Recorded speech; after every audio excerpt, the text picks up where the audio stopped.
আসসালামু আলাইকুম। আমি মোহাম্মদ আব্দুল্লাহ, পড়াশোনা করছি চট্টগ্রাম বিশ্ববিদ্যালয়ে। আউলিটে আছি বায়োলজি ইনস্ট্রাক্টর হিসেবে। যেহেতু আউলিট এইচএসসি 27 ব্যাচকে ফোকাস করে আগাচ্ছে এবং এইচএসসি 27 ব্যাচ কিছুদিন আগেই তোমাদের এইচএসসি পরীক্ষা শেষ হয়েছে, তাই আমি একটা চ্যাপ্টার চুজ করেছি যেটা তোমাদের ক্লাস 8 থেকে 9 10-এও ছিল। চ্যাপ্টারটা হচ্ছে সেল ডিভিশন বা কোষ বিভাজন, যেটা তোমাদের এইচএসসি বায়োলজি ফার্স্ট ইয়ার বইয়ের সেকেন্ড চ্যাপ্টার। আমি আবুল হাসান স্যারের বই থেকে দেখাবো, তোমরা অন্য স্যারের বই থেকেও দেখতে পারো। তবে আমার কাছে যেটা মনে হয়, আমি সহ অন্য প্রায় অনেকের কাছেই আবুল হাসান স্যারের বইটা ওয়ান অফ দ্য বেস্ট, এবং যাদের মেডিকেল টার্গেট তাদের তো এটা পড়া লাগবেই, মাস্ট, বুঝছো? তো আসলে আমরা শুরু করি সেল ডিভিশন থেকে। এটা মোটামুটি তোমরা অনেকেই পারো, কিছু কিছু জিনিস তোমাদের এসএসসি তে ছিল, ইভেন ক্লাস 8-এও ছিল। তো দেখি এখান থেকে শুরু করি। আমরা আজকে পড়বো তোমার ইন্টারফেস থেকে, এই চিত্র থেকে আমরা পড়বো, ঠিক আছে? তো এটা হচ্ছে কোষ চক্রের, ঠিক আছে, সেল সাইকেলের একটা চিত্র।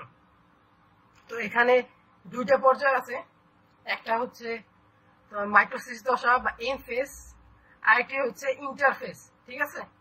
পুরোটা মিলে তোমার কোষ সার্কেল, কোষ চক্র, ঠিক আছে, সেল সার্কেল বা কোষ চক্র, পুরোটা মিলে কোষ চক্র, এবং এটা দুই ভাগে বিভক্ত। এখানে দেখো লেখা আছে, এই যে কোষ চক্র দুটি প্রধান ধাপে বিভক্ত। কোষের অবস্থানরত অবস্থাকে বলা হয় এম ফেজ বা মাইটোসিস, এবং দুটি এম ফেজের মধ্যবর্তী অবিভাজন অবস্থাকে বলা হয় ইন্টারফেজ। আবার খেয়াল করো, কোষ চক্র দুটি প্রধান ধাপে বিভক্ত, যথা কোষের বিভাজনরত অবস্থাকে বলা হয় এম ফেজ। এম ফেজ কোনটা? এইটুক হচ্ছে এম ফেজ। কোনটুক? আসলে আমরা মার্ক করে দেখি, এইটুক, এই যে কালো অংশটা, এইটুকু হচ্ছে এম ফেজ, যাকে মাইটোসিস দশা বলে। এবং এই পুরাটা, তারপর কি বলছে, দুটি এম ফেজের মধ্যবর্তী অবিভাজন অবস্থাকে বলা হয় ইন্টারফেজ। অবিভাজন, এই পুরোটুকু কিন্তু অবিভাজন, এখানে কোনো বিভাজন ঘটে না। এটাকে কি বলা হয়? ইন্টারফেজ বা প্রস্তুতি পর্যায়। তারপরে দেখো এখানে কি লিখছে, কোষ চক্রের মোট সময়ের, কি লিখছে, কোষ চক্রের মোট সময়ের মাত্র কত? 5 থেকে 10 ভাগ সময় ব্যয় হয় এম ফেজে। বিভাজন পর্যায়ে কত ব্যয় হয়? 5 থেকে 10% সময় ব্যবহৃত হয় মাইটোসিস দশায়। এবং এই যে ইন্টারফেজ প্রস্তুতি পর্যায়, এখানে ব্যবহৃত হয় কত পার্সেন্ট? 90 থেকে 95 ভাগ সময়। একটা হিউজ সময় এখানে এই পর্যায়ে একটা হিউজ একটা সময় কাটে যায়, ঠিক আছে? এখন দেখো কিছু কিছু জিনিস এখানে উল্লেখ করছে, যে একটি জেনেটিক প্রোগ্রাম দ্বারা কোষচক্র পরিচালিত হয় বা নিয়ন্ত্রিত হয়, ঠিক আছে? অভ্যন্তরীণ উদ্দীপনা প্রদান করে সাইক্লিন সিডিকে যৌগ, এগুলো কিন্তু খুবই ইম্পর্টেন্ট। যারা মেডিকেলের উপর তোমাদের ফোকাস আছে, তোমরা এই জিনিসগুলা খুব ভালোভাবে দেখবা। অভ্যন্তরীণ উদ্দীপনা কি দেয়? সাইক্লিন সিডিকে। এবং বাহ্যিক উদ্দীপনা, বাইরের থেকে উদ্দীপনা দেয় কে? হরমোন, বিভিন্ন ধরনের হরমোন ও গ্রোথ ফ্যাক্টর। আসো এখানে দেখো, এখানে কিছু কিছু জিনিস দেওয়া আছে, G2, G1, তারপরে এস দশা, এগুলো সম্পর্কে আমরা নিচে জানবো, ঠিক আছে? এর আগে আমরা কিছু দাগানো লাইন দেখে যাই। এগুলো মেডিকেলের জন্য খুব ইম্পর্টেন্ট, এইচএসসির জন্য তো ইম্পর্টেন্ট আছেই। আমরা যেহেতু বায়োলজি পড়বো, এবং এইচএসসি বায়োলজি মানে এডমিশনের বায়োলজি, ঠিক আছে? এই জিনিসটা আমরা আলাদা করবো না। এইচএসসি পড়া এবং এডমিশনের পড়া প্রায় সেম, জাস্ট এডমিশনে বারবার রিভিশন দিতে হয়।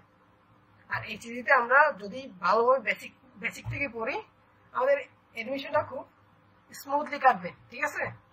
তো দেখো এখানে কি লেখা আছে, দেহের ইমিউন সিস্টেমের জন্য দরকারি কোষসমূহ বিভাজিত হওয়ার জন্য শ্বেত রক্তকণিকা একটি গ্রোথ ফ্যাক্টর তৈরি করে দেয়। পরের লাইনটা দেখো, বোন ম্যারোতে লোহিত রক্তকণিকা কোষের সংখ্যা বৃদ্ধির জন্য কিডনি এরিথ্রোপয়েটিন তৈরি করে। এখানে দেখো কি বলছে, লোহিত রক্তকণিকাকে red blood cell, RBC. RBC কোথায় তৈরি হয়? বোন ম্যারোতে তৈরি হয়। কোথায় তৈরি হয়? বোন ম্যারোতে। বোন ম্যারো কোথায় থাকে? আমাদের অস্থি সন্ধিতে বোন ম্যারো থাকে। বোন অর্থ অস্থি এবং ম্যারো হচ্ছে ওই অস্থির মাথায় একটা ইউলোস একটা জিনিস থাকে, ওইটাকে ম্যারো বলে। ঠিক আছে, তো বোন ম্যারোতে কি তৈরি হয়? লোহিত রক্তকণিকা বা আরবিসি তৈরি হয়। এই কোষের বৃদ্ধির জন্য, এইটা তৈরি হওয়ার জন্য কি কি প্রয়োজন হয়? এরিথ্রোপয়েটিন। তো এরিথ্রোপয়েটিন প্রয়োজন হয় বোন ম্যারোতে আরবিসি উৎপন্ন হওয়ার জন্য বা সংখ্যা বৃদ্ধির জন্য এরিথ্রোপয়েটিন প্রয়োজন হয়। এবং এই এরিথ্রোপয়েটিন কি সাপ্লাই দেয়? কিডনি সাপ্লাই দেয়। এই কথাটার মধ্যে কিন্তু অনেক জিনিস লুকিয়ে আছে। কি কি জিনিস আছে? আমাদের বোন ম্যারোতে তৈরি হয় কি? আরবিসি। আরবিসি তৈরি হওয়ার জন্য কি প্রয়োজন? এরিথ্রোপয়েটিন হরমোন প্রয়োজন। একটা হরমোন, কিন্তু এটা একটা, এই হরমোনটা কে সাপ্লাই দেয়? কে তৈরি করে? তৈরি করে কিডনি। ঠিক আছে, এগুলো মনে রাখবা। আসো এবার আমরা ইন্টারফেস দেখি। ঠিক আছে, ইন্টারফেস কি ছিল?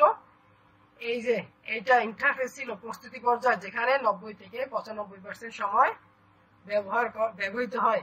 তো ইন্টারফেস পর্যায়, ইন্টারফেস পর্যায় একটি দীর্ঘ পর্যায়। হ্যাঁ, অনেক সময় এখানে লাগে। ঠিক আছে, এখানে বিভিন্ন বিক্রিয়া ঘটে। ঠিক আছে, তারপর কি দেখো, এখানে দাগানো আছে একটা লাইন। ইন্টারফেস অবস্থায় কোষের নিউক্লিয়াসকে বিপাকীয় নিউক্লিয়াস বলে। কি নিউক্লিয়াস বলে? বিপাকীয় নিউক্লিয়াস বলে। ইন্টারফেস অবস্থায় কোষের নিউক্লিয়াসকে বিপাকীয় নিউক্লিয়াস বলে। ঠিক আছে, এক কথা এমপিএস এর অনেক কিছু লেখা আছে। আচ্ছা আমরা দেখি, এখানে আসো। এই যে আমরা কি বলছিলাম, এখানে G2, G1, S এগুলো কি দশা আছে? এই দশায় এই দেখো এখানে ভাগ করছে। ইন্টারফেসকে সাধারণত 3টি উপপর্যায়ে ভাগ করা হয়। কয়টি উপপর্যায়? 3টি উপপর্যায়। এগুলো একটু খেয়াল করবা। G1, S এবং G2, G1, S এবং G2। এখন দেখো পরের, এইটা দাগানো নাই, তবে এটা করতে হবে। টার্গেট কোষের, টার্গেট কোষ মানে কি? আমরা যে কোষটাকে টার্গেট করব, টার্গেট কোষের সারফেসে বিশেষ রিসেপ্টর প্রোটিনের সাথে গ্রোথ ফ্যাক্টর সংযুক্ত হয়ে কোষ চক্র শুরু করার নির্দেশ দেয়। আবার করো এটা লাইনটা। টার্গেট কোষের সারফেসে, সারফেস মানে কি? পৃষ্ঠে বিশেষ রিসেপ্টর, রিসেপ্টরকে যে সংকেতগুলো গ্রহণ করবে, রিসেপ্টর প্রোটিন, যে প্রোটিনের যে সংকেতগুলো রিসিভ করবে তাকে, সেই রিসেপ্টরের কথা বলা হচ্ছে। প্রোটিনের গ্রোথ ফ্যাক্টর সংযুক্ত হয়ে কোষ চক্র শুরু করার নির্দেশ প্রদান করে। ঠিক আছে, আসলে আমরা G1 পর্যায়ে কি হয় দেখি। G1 মানে কি? গ্যাপ। গ্যাপ মানে কি? একটা থেমে থাকা বোঝাচ্ছে। এই থেমে থাকা ভিতরে পাওয়া না কোথায়? দেখো, একটি কোষ পরবর্তীতে বিভাজন প্রক্রিয়া অংশগ্রহণ করবে কিনা তা সিদ্ধান্ত নেওয়া হয় G1 পর্যায়ে। কি করা হয়? একটা কোষ বিভাজন প্রক্রিয়া অংশগ্রহণ করবে কিনা, বিভাজন প্রক্রিয়া অংশগ্রহণ করে কোথায়? এই যে বিভাজন প্রক্রিয়ায়, মাইটোসিস পর্যায়ে, মাইটোসিস দশায় কি হয়? বিভাজিত হয়। এই বিভাজিত হবে কিনা সেই সিদ্ধান্ত নেই কোথায়? এই যে G1 ফেজে। ঠিক আছে, G1 ফেজে তোমার সিদ্ধান্ত নেওয়া হয়, সিদ্ধান্ত নেওয়া হয়। ঠিক আছে, আসো আর কি আছে এখানে দেখি আমরা। কি হয়? সিদ্ধান্ত নেওয়া হয়। এটা একটু ভালোভাবে দেখাতে হবে। সিদ্ধান্ত নেওয়া হয় G1 পর্যায়ে। তারপর কি আছে? G1 প্রথমেই সাইক্লিন নামক এক প্রকার প্রোটিন তৈরি হয়। এই সাইক্লিন আমরা কোথায় পাইছি? আবার একটু করে যাই, আমরা এরকম ম্যাচ করে পড়বো। ম্যাচ করে পড়লে আমাদের মনে থাকবে। এই দেখো এখানে ছিল কি? অভ্যন্তরীণ উদ্দীপনা প্রদান করে সাইক্লিন সিডি কে যৌগ। কি করছিল? অভ্যন্তরীণ উদ্দীপনা। এই সাইক্লিন সিডি কে কোথায় হয়? এই দেখো G1 এর প্রথমে সাইক্লিন নামক এক প্রকার প্রোটিন তৈরি হয়। কোথায় তৈরি হয়েছে? G1 পর্যায়ে, G1 উপপর্যায়ে সাইক্লিন নামক এক প্রকার প্রোটিন তৈরি হয়েছে, যা সিডিকে, সাইক্লিন ডিপেন্ডেন্ট কাইনেজ এর সাথে সংযুক্ত হয়ে বা যুক্ত হয়ে সমগ্র প্রক্রিয়া গতি ত্বরান্বিত করে। সিডিকে ফসফোরাইলেশন প্রক্রিয়ায় নিয়ন্ত্রণ করে। এ সময় প্রয়োজনীয় অন্যান্য প্রোটিন, আরএনএ এবং ডিএনএ রেপ্লিকেশনের সকল উপাদান তৈরি হয়। এখানে একটা প্রশ্ন আসতে পারে যে ডিএনএ রেপ্লিকেশনের জন্য সকল উপাদান তৈরি হয় কোন পর্যায়ে? এটা কিন্তু এমসিকিউ তে আসতে পারে। ঠিক আছে, এডমিশন হোক তোমাদের এইচএসসি তে এমসিকিউ হোক, যে কোনো জায়গায় এটা আসতে পারে যে ডিএনএ রেপ্লিকেশনের সকল উপাদান কোথায় তৈরি করা হয়? জীবন দশায়, ঠিক আছে, গ্যাপ 1 ফেজে।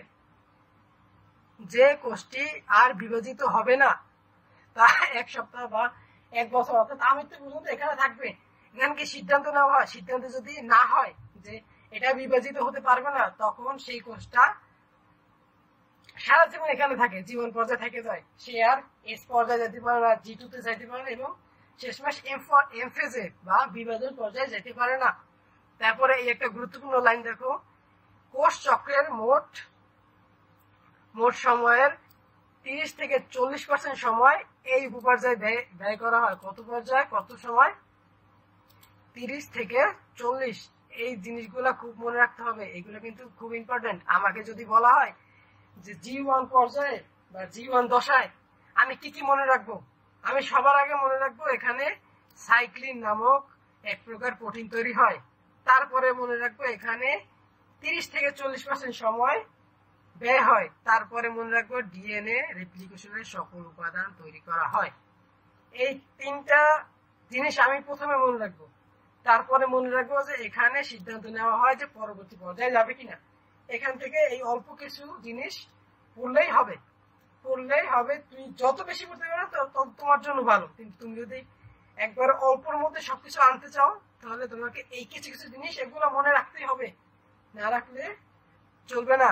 ঠিক আছে, আসো আমরা এস ফেজে যাই। এস মানে কি? সিনথেসিস। এবং এই সিনথেসিস মানে কি? সিনথেসিস মানে কি? তৈরি হওয়া কোনো কিছু। সিনথেসিস ওয়ার্ডের অর্থই হচ্ছে এরকম, উৎপাদন হওয়া, সংশ্লেষিত হওয়া। ঠিক আছে, তো এখানে দেখো একটা ইম্পর্টেন্ট জিনিস লাগছে, নিউক্লিয়াসের ক্রোমোজোমস্থ ডিএনএ সূত্রের রেপ্লিকেশন এই উপপর্যায়ে হয়। রেপ্লিকেশন সম্পর্কে তোমাদের ধারণা আছে, ঠিক আছে? রেপ্লিকেশন, ট্রান্সক্রিপশন, ট্রান্সলেশন এগুলো তো সেই ছোট থেকে পড়ে আসছো। তো রেপ্লিকেশন কোথায় হয়?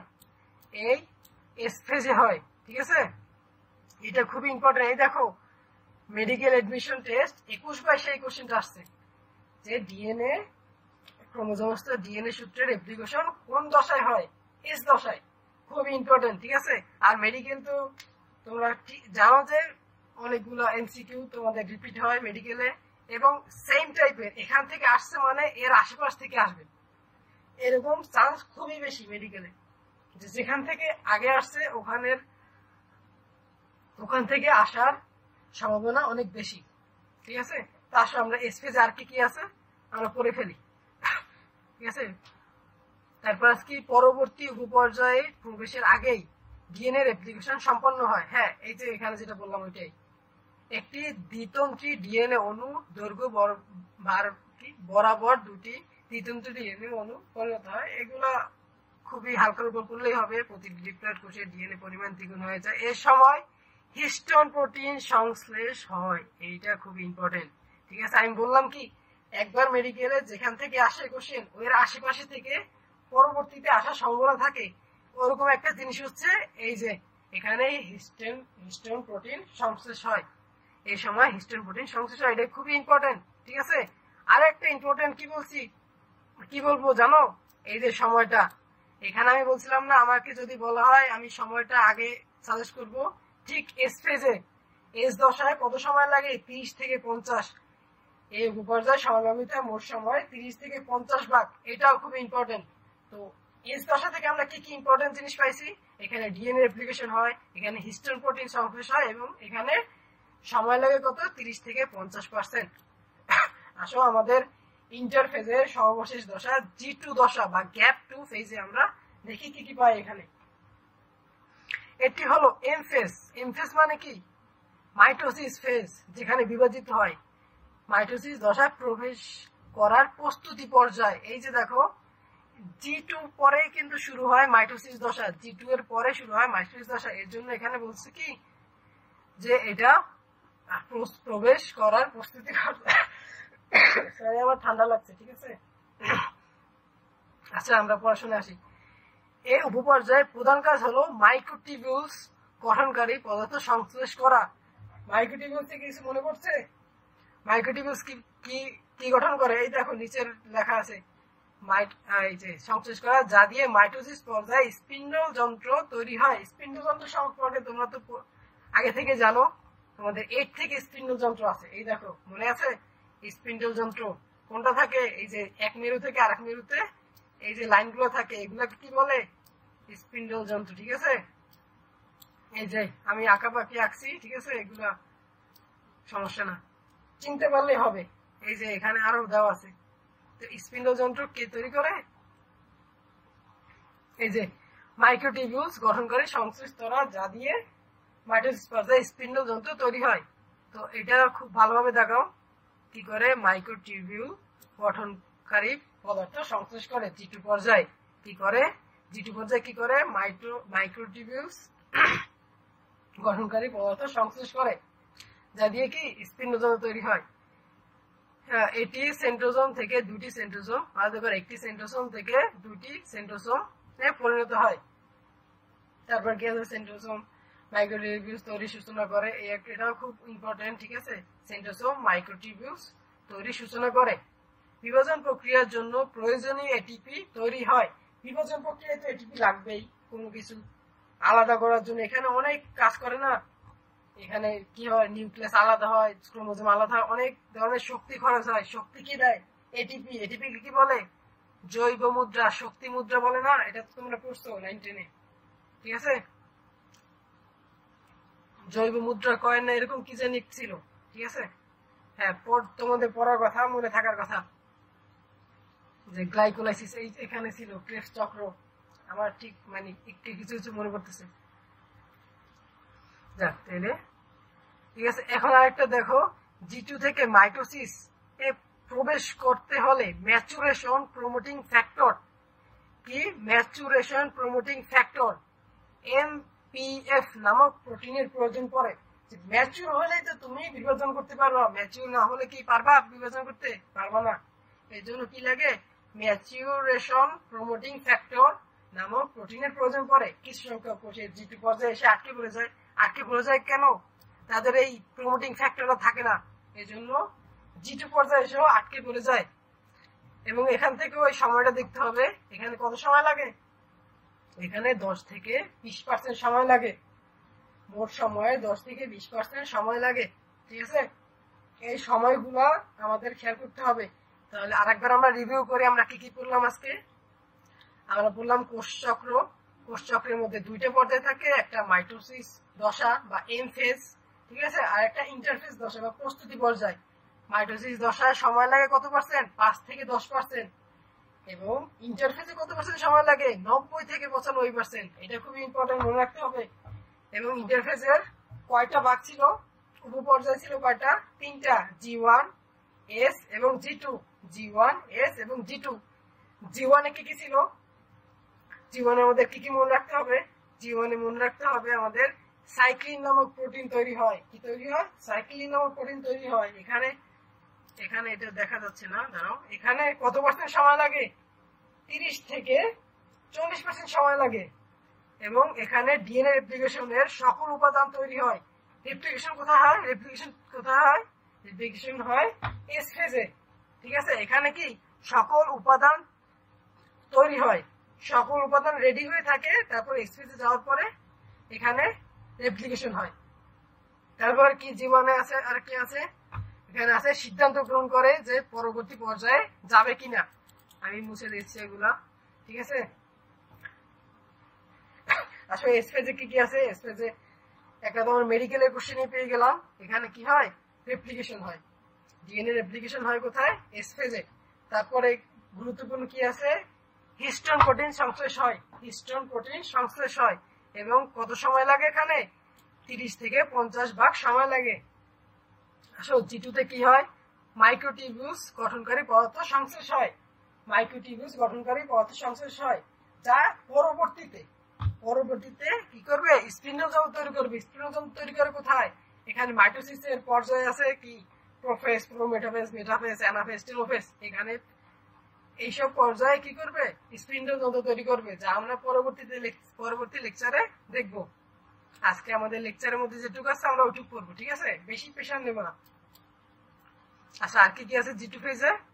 এই যে কি আছে, ম্যাচুরেশন প্রমোটিং ফ্যাক্টর লাগে, যার এইটা কি লাগে, ম্যাচুরেশন প্রমোটিং ফ্যাক্টর লাগে মাইটোসিস পর্যায়ে প্রবেশের জন্য, এবং সময় লাগে কত পার্সেন্ট, 10 থেকে 20%। ঠিক আছে, তো পরবর্তী লেকচারে আমরা কি পড়বো, পরবর্তী লেকচারে আমরা মাইটোসিস বিভাজন পড়বো। ঠিক আছে, আর এই মাঝের এগুলা আমি রিভিউ করে দিব। ঠিক আছে, মাঝে এগুলা তেমন একটা গুরুত্বপূর্ণ না, আমরা গুরুত্বপূর্ণ দিকগুলো আগে দেখব, এবং পরে যখন আমাদের পূর্ণাঙ্গ ক্লাস শুরু হবে তখন আমরা একবারে শুরু থেকে প্রত্যেকটা লাইন বাই লাইন আমরা পড়বো, লাইন বাই লাইন পড়বো, এবং প্রত্যেকটা লাইন আমি ভেঙে ভেঙে পড়াবো। ঠিক আছে, আচ্ছা তাইলে আজকে বুঝুন থাকুক, অনেক সময় হয়ে গেছে। আল্লাহ হাফেজ।